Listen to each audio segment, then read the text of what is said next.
আসসালামু আলাইকুম রহমতুল্লাহি ওবরাকাত। সম্মানিত ভিউয়ার্স, যে যেখান থেকে এই ভিডিওটি দেখছেন সকলকেই আন্তরিক শুভেচ্ছা এবং ভালোবাসা। বর্তমান বাংলাদেশে অনেক ক্রাইসিস, সবচেয়ে বড় ক্রাইসিস রাজনীতি ক্রাইসিস। যারা রাজনীতি করে তাদের স্বার্থ এক, আর যারা রাজনীতি করে না সাধারণ জনগণ শুধু অনলাইনে ইউটিউব, ফেসবুক কিংবা আদার্স সোশ্যাল মিডিয়াতে যারা বিভিন্ন খবর পড়েন এবং ওইটার প্রতিক্রিয়া করেন কমেন্ট বক্সে, এই ধরনের রাজনীতিবিদ তাদের আলোচনা আরেক।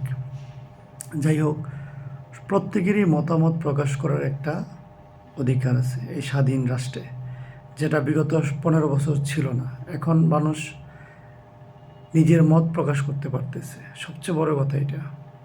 আজকে বাংলাদেশে বিদ্যুৎ, গ্যাস নাই, অনেকেই লেখালেখি বলাবলি করতেছে। বাস্তবতা এটাই বাস্তব, আসলেই নাই। কেন নাই? আসলে এটা সংকট তৈরি হয়েছে কৃত্রিমভাবে, প্রাকৃতিকভাবে না।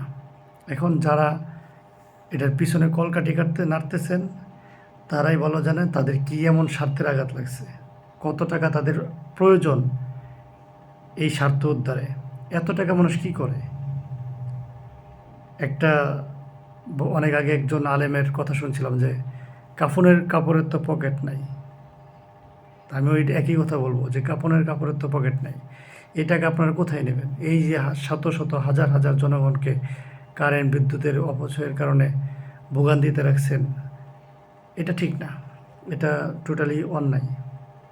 যারা এই কাজটি করতেছেন, যে স্বার্থেই করতেছেন, একবার মৃত্যুর কথা চিন্তা করেন।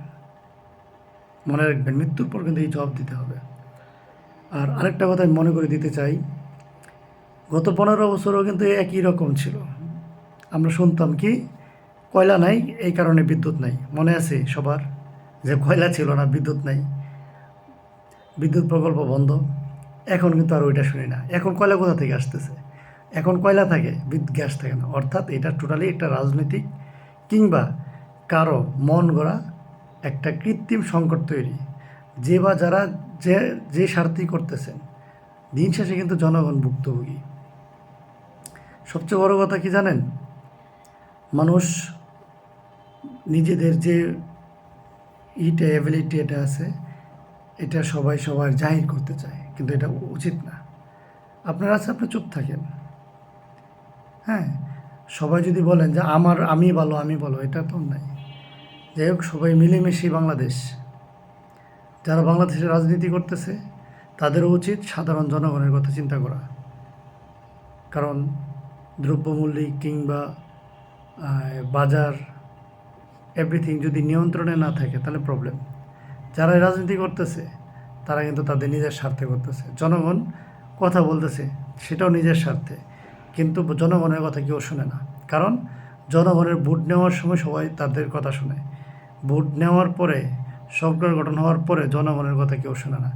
এই কারণে জনগণ যে ফেসবুকে এই যে লেহালি করতেছে, কমেন্ট করতেছে, কারও কোনো মাথা ব্যথা নাই। ইউনূস সরকার এমন কি হইতো, আন্দোলন হতো, এমন আন্দোলন কই নাই। কারণ কে আন্দোলন করবে? সবাই তো ক্ষমতার লোভে ক্ষমতায় চলে গেছে। জামাত বলেন, বিএনপি বলেন, এনসি বলেন, সবাই মিলামিশা সরকার। যাই হোক, জনগণের স্বার্থ জনগণকে আদায় করতে হবে, জনগণের ভালো মন্দ জনগণকে বুঝতে হবে। আসুন আমরা সবাই মিলেমিশে এই দেশটাকে ভালো করি। আর সরকারের উচিত অবিলম্বে এসব সংকট কাটিয়ে জনগণকে স্বস্তিতে ফেরানো।